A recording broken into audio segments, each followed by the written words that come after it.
मौलाना रशीद रिजवी। मौलाना Rashid Rizvi Islamic अभ्यासक के तौर पर जाने जाते हैं। यही नहीं, पूरे भारत में अलग अलग विषयों पर उन्होंने अपना सामाजिक काम सफलता से पूरा किया है। अपनी पढ़ाई उन्होंने बहुत कम उम्र में शुरू की। 10 साल के इस्लामिक एजुकेशन को पूरा करने के बाद वे उच्च शिक्षण के लिए ईरान गए। उनके गुणों को देखकर उन्हें बहुत से पुरस्कार प्राप्त हुए हैं। पूरे भारत में अलग अलग सामाजिक कार्यों में उनका सहभाग रहा है। Doctor Rizvi all India Muslim personal law board के ऐसे मेंबर हैं जो उम्र में सबसे कम हैं।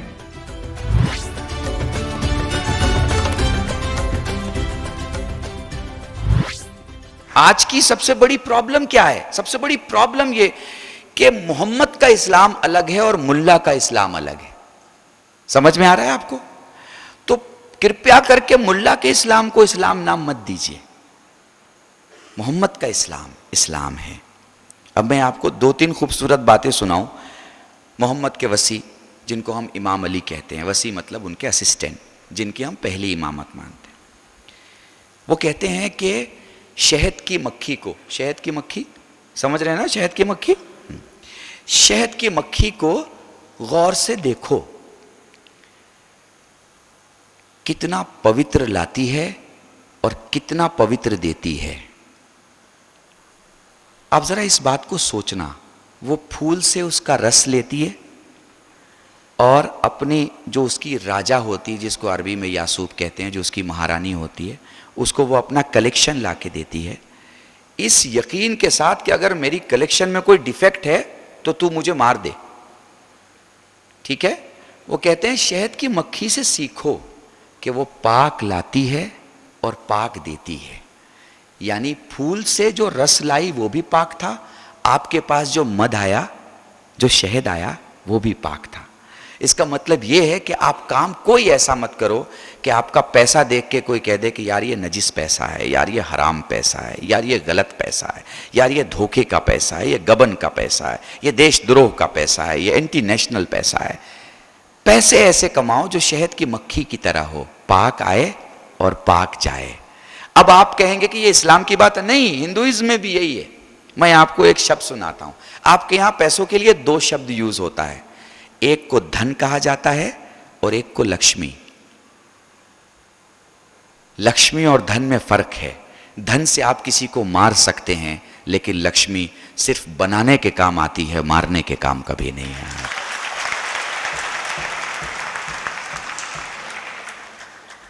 आप लोगों का साथ बहुत अच्छा लगता है, इसलिए मुझे नहीं पता मैंने 22 मिनट बोल चुका हूं या कितना बोल चुका हूं। जहाज छूट जाएगी मेरी।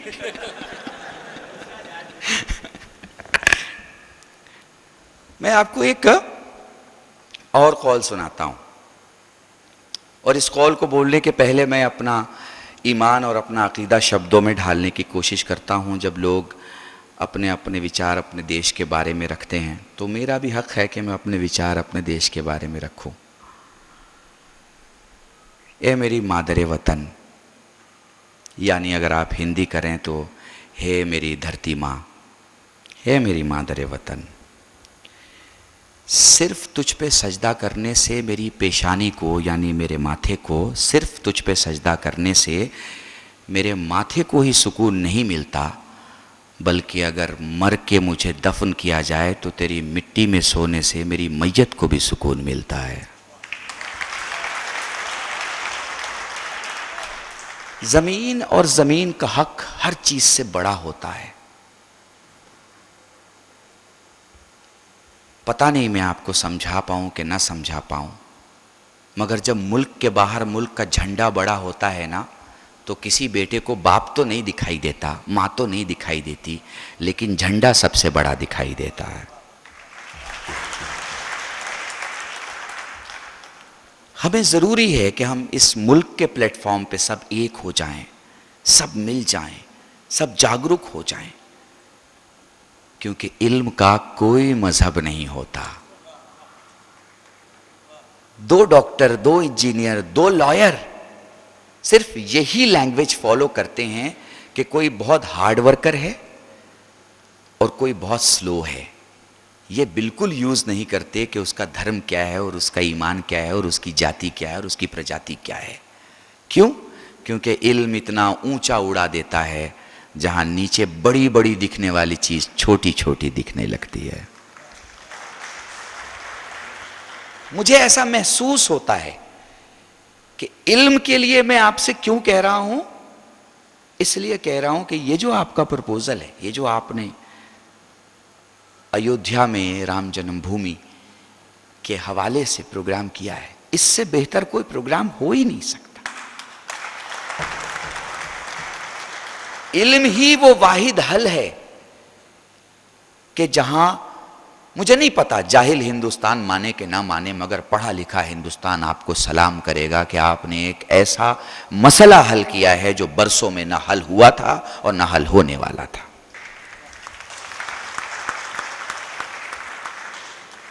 इल्म का सूरज वो सूरज है जो रास्ते पे पड़ी हर गंदी चीज को पाक बना देता है। पता नहीं मैं आपको इस शब्द में समझा पाया कि नहीं समझा पाया।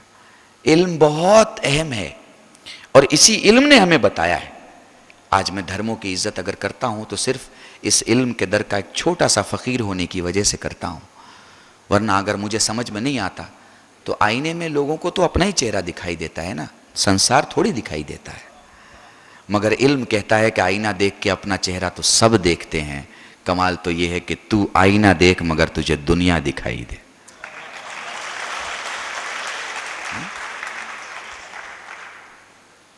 इमाम अली एक जगह कहते हैं, आप इस्लाम की एक थोड़ी सी बॉर्डर को समझिएगा, एक जगह कहते हैं दुनिया का जलील इंसान वो है, दुनिया का बेकार इंसान वो है जिसे बेगुनाह देख के डर जाए।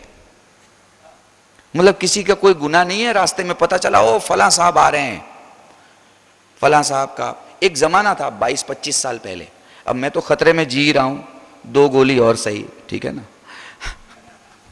एक जमाना था जब हिंदुस्तान में माफियाओं का नाम लिया जाता था तो सारे मुसलमान नाम आते थे।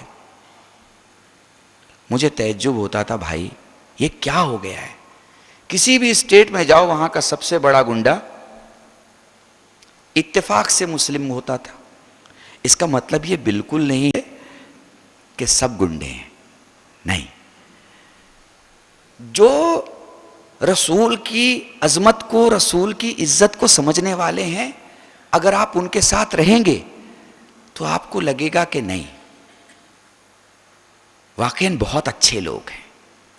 और मैं फिर दलील दे रहा हूं जो आज मैंने सीखा है, और बड़े करार साहब ने एक स्वामी विवेकानंद की एक बात जो उस रिपोर्ट में दर्ज है, जिसमें वो कहते हैं कि मैं उस सुनहरे वक्त का इंतज़ार कर रहा हूँ जिस वक्त हिंदुत्व का दिमाग और इस्लाम का बदन लेकर हिंदुस्तान दोबारा खड़ा होगा।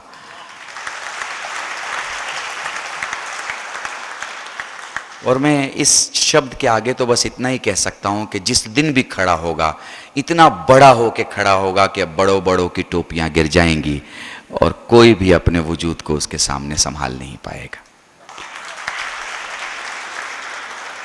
माना हिंदू भी हो, मुस्लिम भी हो, शिया भी हो, सुन्नी भी हो, पठान भी हो, पठान साहब चले गए इसलिए याद दिला दीजिएगा, उनको याद किया है मैंने, पठान भी हो, पर ये तो बताओ कि तुम इंसान भी हो। अगर हम इंसान ही नहीं तो फिर क्या फायदा राम का और क्या फायदा रहमान का। पैगंबर फरमाते हैं ला यशकुरुल मखलूक फशकुरुल खालिक। इसका मतलब होता है जो बंदे का शुक्रिया नहीं अदा कर सकता वो ईश्वर का शुक्रिया कभी भी नहीं अदा कर सकता। आपको एक रिलीजन की खूबसूरत बात बताऊं, लोग मंदिर में जाते हैं, मस्जिद में जाते हैं, आपको ऐसा लगता है कि धर्म का पता मंदिर और मस्जिद में जाने के बाद पता चलता है। ना ना ना ना ना, मस्जिद और मंदिर स्टार्ट है। आप अंदर से जब बाहर निकलते हो ना तो अंदर तो आप बोलते हो, निकलने के बाद ईश्वर बोलता है देखो यहां आए वो धर्म नहीं था, अब जो जा रहे हो ना अब मैं देखता हूं कितने बड़े धर्मी हो।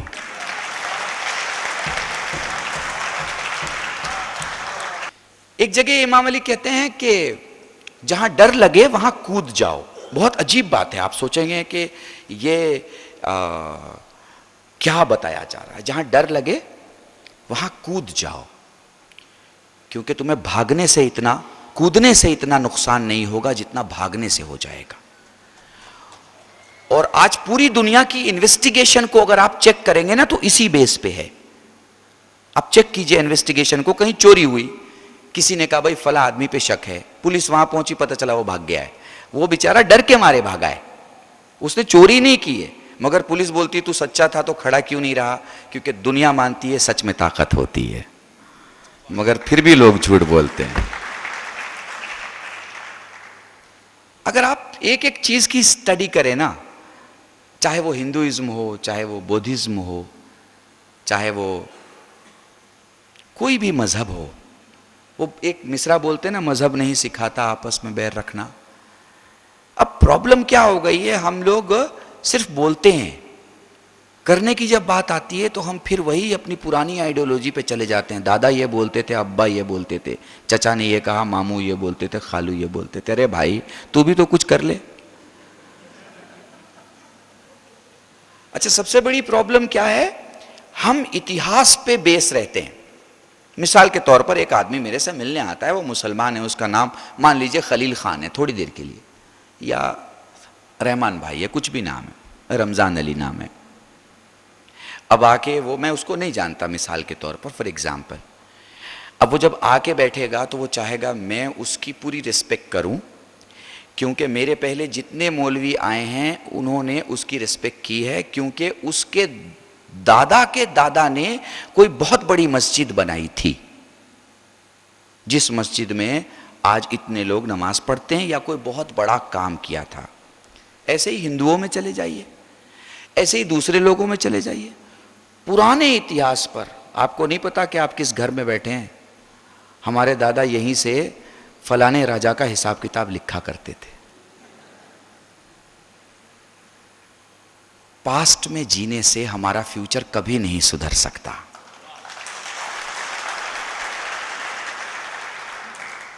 फ्यूचर सुधारना है तो हाथों को हाथों से मिला के, फिक्र को फिक्र से मिला के, नजरिए को नजरिए से मिला के, हमें इतना एकजुट होना पड़े कि दुनिया भी हम में दरार डालना चाहे तो दुनिया टूट जाए, मगर हमारा इत्तेहाद ना टूटे। साथ मिलके फिर देश बन, देश डीजी क्या क्या बोलते हैं, जीडीपी, जीडीपी से देश नहीं बनता, माफ कीजिएगा। डॉलर के घटने बढ़ने, रुपये के ऊपर आने नीचे जाने से देश नहीं बनता। देश सिर्फ प्यार से बनता है, देश जस्टिस से बनता है, देश इल्म से बनता है। प्रॉब्लम क्या होता है, हमारी जो क्रीम होती है वो चली जाती है विदेश। हमारे बहुत सारे अभी माउतर यानी पेरेंट्स होंगे जिनके बच्चे बाहर होंगे। अब वो बाहर से अंदर आएंगे ही नहीं। वो इसलिए नहीं आएंगे क्योंकि उनको कंफर्टेबिलिटी पसंद है। आप किसी आदमी को 10,000 रुपए का जूता दीजिए, आपने खरीदा और 10,000 रुपीज देके उससे कही भाई पाँव डालो इसमें, उसको ठीक नहीं लगा, चलने में उसको ऐसा लगा कि उसका पाँव जख्मी हो जाएगा, तो क्या वो जूता पहनेगा? पलट के क्या कहेगा, भाई ऐसा है, तुम्हारी चॉइस बहुत अच्छी है, ब्रांड बहुत अच्छा होगा, पर हम कंफर्ट से समझौता नहीं कर सकते। हिंदुस्तान का कंफर्ट ना रुपये से आएगा ना डॉलर से, मोहब्बत से था, मोहब्बत से है और मोहब्बत से रहेगा।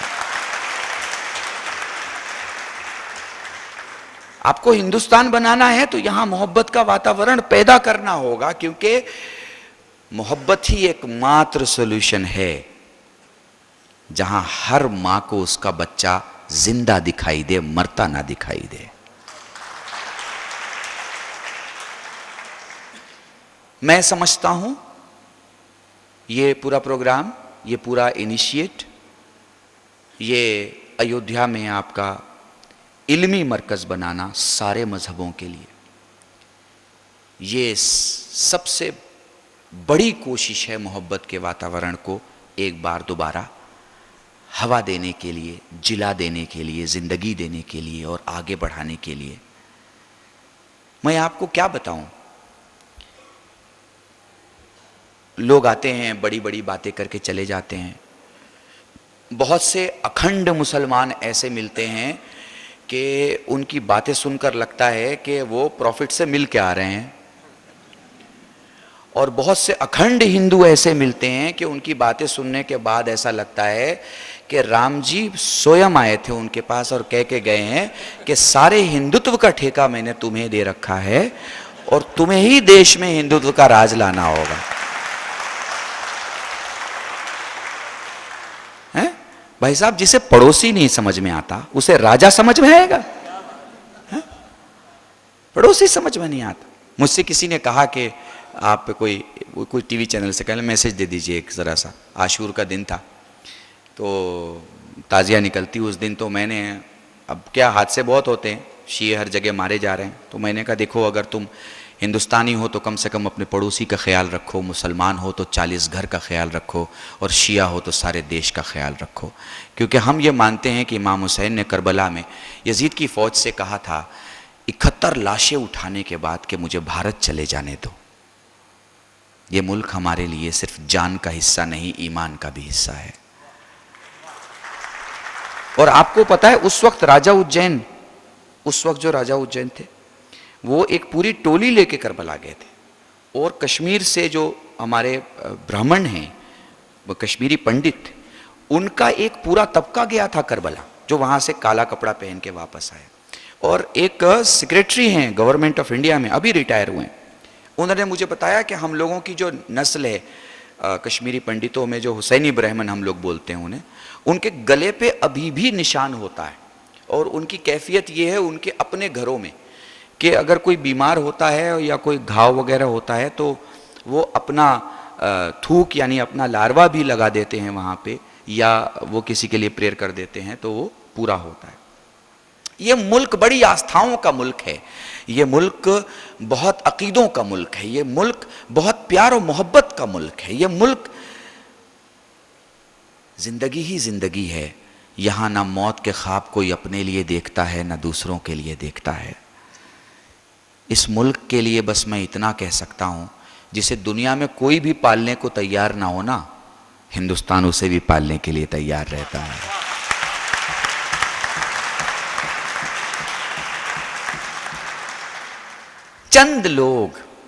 थोड़े चंद लोग आके, चाहे वो हिंदुत्व के नाम पे हो, चाहे वो दूसरे मजहब के नाम पे हो, चाहे वो इस्लाम के नाम पे हो, डर का माहौल तो पैदा करते हैं क्योंकि उन्हें हुकूमत करना है।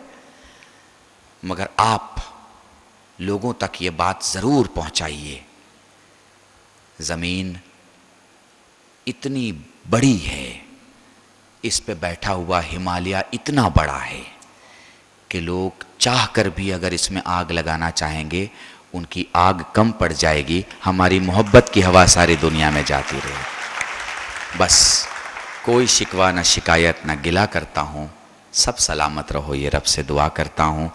मैं आपसे बस इतना कहना चाहूँगा, आप किसी भी स्कूल ऑफ थॉट के हों, किसी भी मज़हब के मानने वाले हों, इतना याद रखिएगा, आपको रास्ता दिखाने वाला आपसे ज़्यादा रास्ता जानता है, वरना वो रास्ते पे रास्ता दिखाने के लिए ना खड़ा रहता। मज़हब रास्ता दिखाने वाला होता है। अपने मज़हब को सही से पकड़ के चलो, ना कल भटकोगे, ना आज भटकोगे, ना आने वाले कल में भटकोगे।